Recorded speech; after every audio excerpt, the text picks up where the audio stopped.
Okay, today we will study the Lorenz system. Lorenz is the name of a very famous person, and he wrote some equations that have had a profound impact on the way in which people think about dynamics as well as about convection and weather prediction. So we will first just look at the Wikipedia page briefly. So this is the Wikipedia page for Lorenz system, and it is a system of ordinary differential equations. It has chaotic solutions. It has a phase portrait that looks like that. These are the equations which I have entered, and the equations relate the properties of a two-dimensional fluid layer warmed from below, cooled from above. X, the first variable, is proportional to the rate of convection, y to the horizontal temperature variation, z to the vertical temperature variation. And typical parameter values, the ones that he used, are these: sigma equals 10, beta equals 8/3, and rho equals 28. Sigma here, rho here, and beta here. These are the parameters that were used by Lorenz. Let me show you in MATLAB. I have sigma is 10, beta is 8/3, rho is 28. I have x dot is equal to sigma times y minus x, y dot is equal to x times rho minus z minus y, z dot is equal to xy minus beta z. These are exactly the same equations as are here.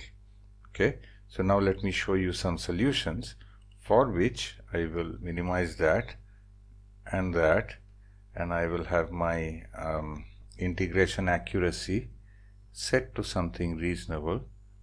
Okay, and then I will say Q0 equals, and I'll have some random initial conditions, and then I will say TQ equals, and this may be 50. Okay, and so I'm solving LS. This is that file. I'm not in the right folder. I need to be where do I need to be? Let's see, it may be here. Yes, LS is here. Okay, so I need to be there, and then when I plot T versus Q, you may be familiar from MATLAB that blue is the first one, red is the second one, and then the other colors come later. So you can see blue and red are fairly correlated here, and this one is in the opposite side, and you can see that this has an initial transient behavior followed by irregular seeming behavior. If I run it, so for example Q0 is equal to Q end, so by this time I have got rid of transients. I've got rid of transients. Then when I run it longer, maybe even 150 time units, you can see that this irregular behavior persists. Okay, so T time, horizontal axis, and Q1, Q2, and Q3. Q1 and Q2 are the red and the blue at the bottom, and Q3 is over here at the top. Okay, so this is a typical solution for the Lorenz system. What I will show you, another thing I will show you, is that over here, by chance, for reasons that will be clear a bit later in the lecture, suppose I make beta equals 1, it doesn't matter, I get fairly similar solutions. There may again be a transient period, but other than that, solutions are fairly similar. Over here it seems to be slightly better correlated, but it also has this chaotic behavior. In fact, if I perturb the initial condition a little bit, so let me go back and here put it back to 8/3. So I know I have Q0 as a useful solution. I'm sorry, Q0 as a useful initial condition which has got rid of transients, and I will now go only 50 time units. And then I will make another one which will be TQ1. This is the same game we have played before, so you must be familiar with it by now. Same time instance, but Q0 plus, oh, I made a mistake here, hold on. to study this properly, I must use tighter tolerances. So I will do that.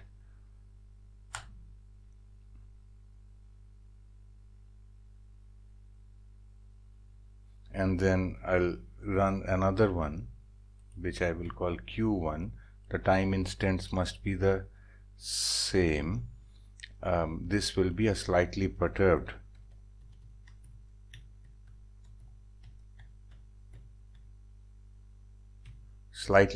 initial condition.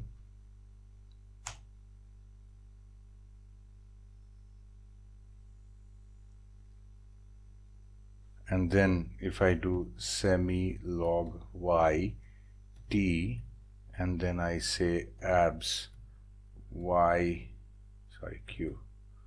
q1 minus q1 1.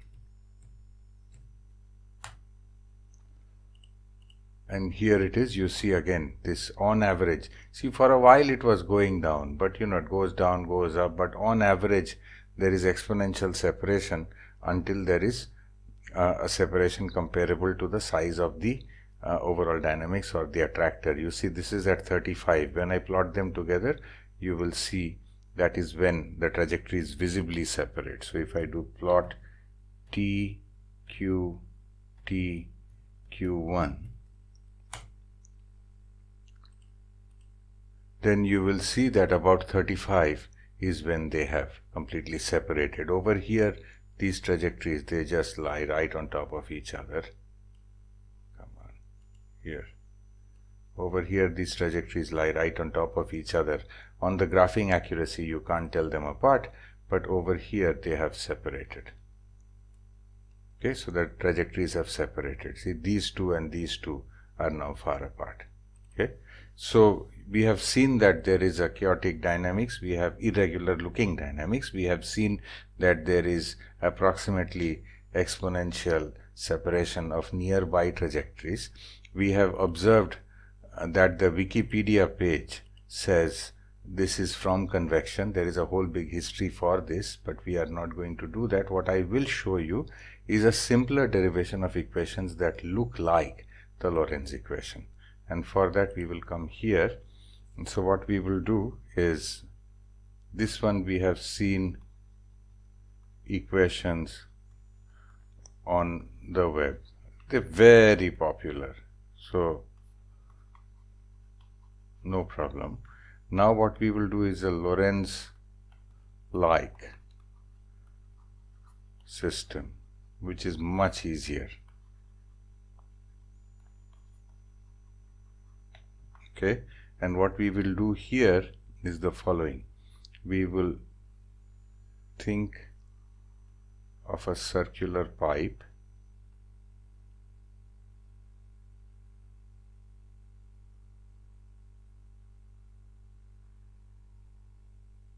and we will think of liquid that moves in it with a velocity v. The liquid has a temperature which is Tf. The wall, this wall has a temperature Tw, and we will use a coordinate here, theta. We can think of this radius as r, and there is of course theta and time are our initial conditions. So Tw is constant, well, constant in time.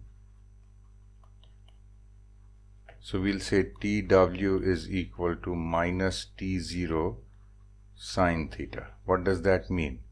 Hot here, cold here. That's what it means. Okay.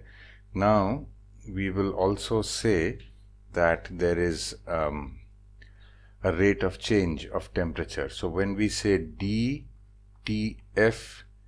dt, this we mean the rate of change of temperature of a certain material point in the fluid, right? So that this is equal to del Tf del theta, then d theta by dt. You have seen this in other applications of fluid mechanics. It should not be confusing. if theta and t are independent coordinates, what does d theta by dt mean? It means considering a certain material point in the fluid, considering a fluid that is a point that is flowing, in time dt, its angle theta also changes. Okay, so that is what it means. It refers to a particular holding a material point constant plus del tf del t. Right, now this is equal to some constant times the temperature of the wall minus the temperature of the fluid itself, right? So this is convection. Now please note that I am making some simplifications. Actually, if you think about a fluid mechanical analysis, you may think that there is a parabolic profile. The temperature here may be different from the temperature here, the velocity here may be different from the velocity here, but we are doing some kind of averaged flow. Maybe it's like this, just at one point there is some kind of averaging going on. So it is a bit of a hand waving derivation, but with that we have one equation here. There is another equation which is something like inertia times v dot, right, the acceleration. This is equal to some minus some resistance times v, and then plus the net buoyancy force. Now what is the buoyancy force? The buoyancy is, see, the temperature. We will take temperature, so there is a density which is a rho mean. So density rho minus maybe 3 times expansion coefficient times temperature minus temperature mean, right? So we will take this T mean to be 0, because over here also you see we are taking T mean equal to 0. So it's high here, low here, and 0 here, right? So for these reasons we will take T mean to be 0. So you can see that if it is hotter here, for example, if T is assumed positive, then there is buoyancy over here, right? Because there is gravity, right? So because of that there is buoyancy. That buoyancy force is proportional to temperature and in the vertical direction. Now this is what you have to understand, is that this angle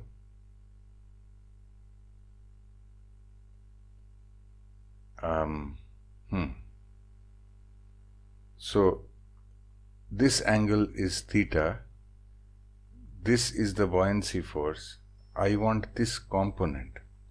That angle is not theta, I'm sorry, I got briefly confused. This angle is theta, this angle here is pi by 2 minus theta. This component is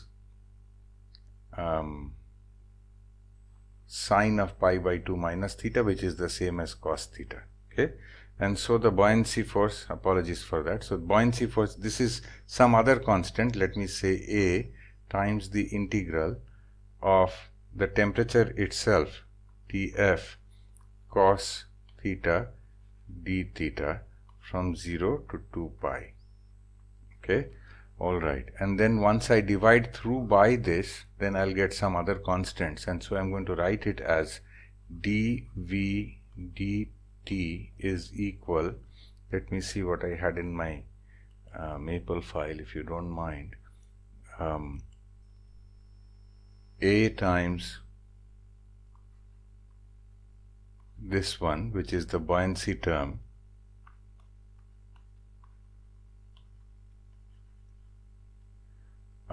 minus B times V. So this is my other governing equation. Okay, so one equation there and one equation here, one here, two here. But this one is a PDE, but we can simplify. So what we will do is we will look for an approximate solution. See, physical approximations have already been made, and so the solution that I will present for this happens to be an exact solution, but other solutions are possible. That is why I am saying this is approximate, because it is one solution. That solution is to say the temperature of the fluid is equal to the temperature of the wall plus, and then let me get my symbols right here, that's the temperature of the wall plus Q1 sine theta plus Q2 cos theta. So I have here plus Q1 of T sine theta plus Q2 of T cos theta. Okay, so now you see, when I take this approximation or this solution, this is an exact solution, but of course the initial conditions could have been different. See, I could have had a constant temperature in the liquid, well, that sort of a constant non-zero temperature in the liquid, and so on. That is why this is not the only solution, but it is a perfectly legitimate solution. So this solution, when I substitute here, this solution, when I substitute here, only the cosine part will come out, you see. This one has a sine part that will not come out, and so this will just become ODE, no problem. And then when I substitute here, you see, when I substitute here, this will be V by R. Alright, so over here there is going to be theta dependent sine and cosine. Over here there will be theta dependent sine and cosine. Over here there will be theta dependent sine and cosine. And if I take the coefficient of the sine and satisfy that, and if I take the coefficient of the cosine and satisfy that, then I have an exact solution.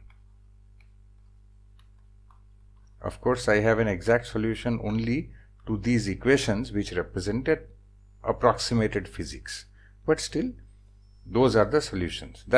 Those are the differential equations. When I satisfy those, I satisfy the PDE. So now I've come to Maple. I'm restarting. This small v is just capital V of t, the fluid velocity. This TW is minus T0 sine theta. The temperature of the fluid is the temperature of the wall plus Q1 of T sine theta plus Q2 of T cos theta. These substitutions I will make later. So this is right now, it is commented out. Okay. So there it is. And then you see over here I have the rate of change of the temperature is, these derivatives are partial, as you know by now. So that is del Tf del T plus omega or V by R del Tf del theta minus that convection term. Okay. So there it is, and I've used combined trig and simplified. This is just nothing there. It's simple. And this is the other equation. You see A times the integral, the division by pi was not needed, right? So the division by pi was not needed. I'll get rid of it, or I've left it here for some reasons. We'll see. I think it works out better this way.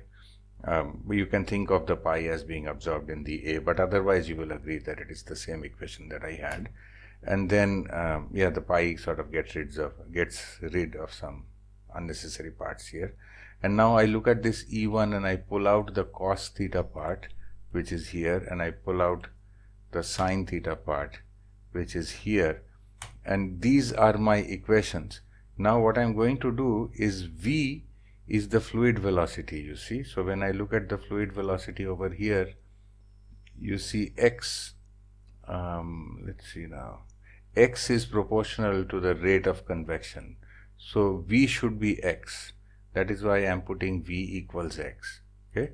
Now over here I should also have y is the horizontal temperature variation. So when I come here, theta being measured from the horizontal, you see Q2 has to be y because that is the horizontal variation. So I'm putting Q2 equals y. And then when I come here, Z is the vertical temperature variation. So I come here and Q1 sine theta, that is the vertical temperature variation. So that is Z. Okay, so I'm going to substitute this into the equations. But when I substitute, I still have all these parameters. So I have A and B and so on. So it does not look exactly like the Lorenz equation. But now I'm going to run it again. I'll say let A be equal to B, let B be equal to sigma, that means A is also sigma, let K be equal to 1, R be equal to 1, and T0 be equal to rho. These are just some, for this choice of parameters. When I run it through, then you will see that this is exactly the first of the Lorenz equations. You see x dot is equal to sigma y minus x. Okay, here look, x dot is sigma y minus x. Okay, now this one is y dot is equal to rho minus z times x minus y. Y dot is equal to rho minus z times x minus y. And then the third one is z dot is equal to xy minus z. Now over here what I have is z dot is equal to xy minus beta z. Beta was 8 by 3, but we can set beta to be 1 also. That is why over here we are, in this model we are not able to change, keep beta as free. So you need a more complicated model, but that is why I showed you even with 1 you can get similar results. Okay, so that is a derivation of a Lorenz-like system of equations. So we have exact solution of PDE when these three ODEs are satisfied. This is one exact solution. There are other solutions. Okay, so you can change the wall temperature, you can change the shape of the loop and things like that. I don't think it is worthwhile, but at least intuitively you can see this happens. I had a former student and colleague now who used to earlier work for BARC, that is the Atomic Research Center, and in convection loops he told me that he has seen simulations that sort of look like this. So what this is doing is it is oscillating, you see. So in this system over here, in this loop over here, what is happening is that, let us say basically what happens is, let's say the fluid gets very hot here, and then at some point it sort of becomes unstable and it goes like this, right? So it goes like this. So now this is hot and this is cold, except it overshoots. So it comes here now, and then it doesn't go all the way. So then what happens is, now the fluid is over here and this is hot. So now, and it has just come to a stop, then it will go the other way. So because of this there can be oscillations, but those oscillations apparently lead to solutions where they don't settle down. You don't have this limit cycle type of behavior. When you read about the Lorenz system over here, you will find that there is a great deal of analysis. There is empirical and direct, various kinds, levels of proof about how the system behaves. Let me just show you a few things now before I wind up about the Lorenz system. So over here I am back to my original parameter values. Let me set my tolerance again to a slightly gentler value. Let me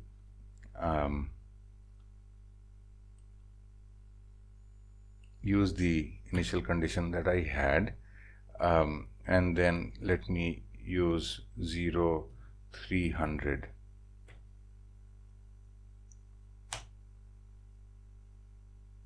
Now MATLAB has this nice command called Comet3. I think it will work here. So when I do this, it will show you the trajectory moving in phase space. So let me first show you plot T Q1. That is not surprising. It's just a bit longer. That is why it is showing a more dense region. But when you look, it is the typical solution. But now let me do Comet 3, Q1 1, Q1 2, Q1 3, and what it does is it gives you this animation of the trajectory. I don't know if you can rotate it, but you can see that it sort of moves in this, on these two surfaces almost. It's to a fairly good approximation. It moves very precisely on just two surfaces. I don't know, there are too many points here, but you can see there are these two surfaces that it moves on. sort of, if you look at it from the right angle, it might remind you of the wings of a butterfly, but that is of course more artistic than technical. All right, that's it. Thank you very much.